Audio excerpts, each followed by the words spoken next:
Welcome back to the Prime Focus Goalkeeping channel. I'm your host, Brandon Miller, and today we are going to talk about the different directional touches that are important for all goalkeepers to master so that you can play out the back efficiently.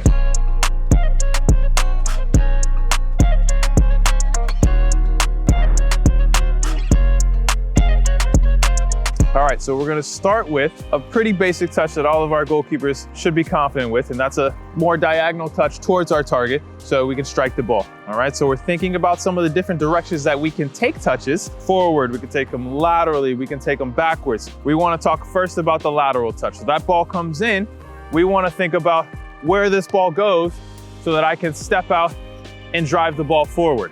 That touch goes more laterally because I want to go onto my right foot. I want to be able to use my right foot in this area over here to drive a ball out wide. Now that's our lateral touch. So sometimes that ball comes in, maybe it goes a little bit more forward, maybe it goes a little bit more to the side here so that I can drive out a little bit deeper. If I want to go a little bit higher up the field, my touch is going to go a little bit more diagonal this way as opposed to my side. So that's if I want to get the ball on my right foot. Now, what happens if I want to use my left foot? I'm more confident on my left foot than my right foot, but the ball comes to my right foot, right? That ball comes in, now I want to take my touch a little bit more straight. My touch going straight here now allows me to step in on my left foot and drive it there. I can drive it a little bit lower. It all depends on where I want to place the ball, but my touch has to go a little bit more straight. Now that ball comes in, I want to go on my left foot again, but I take my touch here. Now this is going to force me to go around the ball here to get back on my left foot, and that's not what we want. We want to focus on, if I want to go to my right foot, I know where my touch needs to go,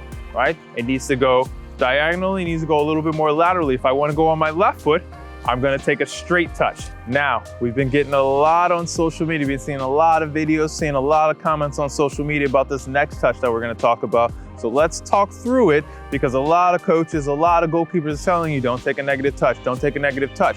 But there are benefits to it. I would say most of the time, yeah, the negative touch can be a problem unless you're using the negative touch to create space and delay and make time for the players around you to start to get into a better position and a better angle for you to play the ball, right? So when we talk about a negative touch, that ball comes in, instead of us going forward or laterally, we take that touch backwards here, the ball continues backwards, right? And so from here, the point of that touch is for me to create some time for my center back, for my outside back to get in a better position and a better angle so that I can find a better pass, right? So that ball comes in here and I go right here. Maybe my outside back, maybe my center back isn't quite ready for me to play this ball and they're not on a good angle. So even if they drop off, now it's forcing me to play a different ball than I wanted to before. I want to play with my right foot, my ball's right here and they drop off down here.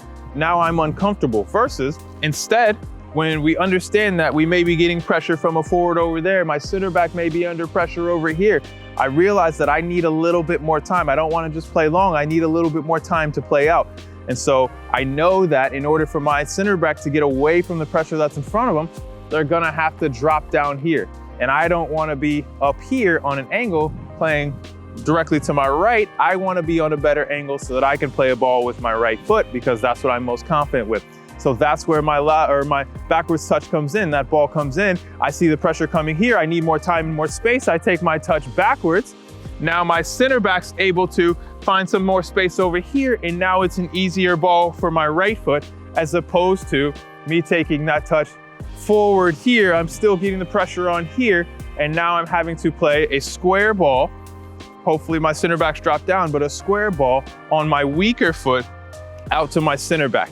Right? It's all about the angles that we play on when we're talking about distribution out of the back. If I take my touch back here, now I'm able to play the ball a little bit easier into my center back's pass so they can take a touch forward versus if I'm playing that ball with a forward or a diagonal touch here, and now I'm playing the ball laterally and the ball's coming straight to my center back where they have to then guide that ball forward as opposed to the ball already being going into their path. All right, so those are the main three touches that goalkeepers need to focus on and understand when to use those touches. The backwards touch definitely has a place in the game. You just have to understand when to utilize it. That diagonal touch, maybe we're driving the ball out a little bit further, or we want to go straight on that diagonal angle, or that straight touch where we want to go to the opposite foot and play a ball out. Right? They all have different uses. We just have to understand when and where to use them. So that's all we have for today. Let us know if you have any thoughts in the comments section. Be sure to subscribe and hit the notification button so you'll be aware when we post our next video. But until next time, stay focused.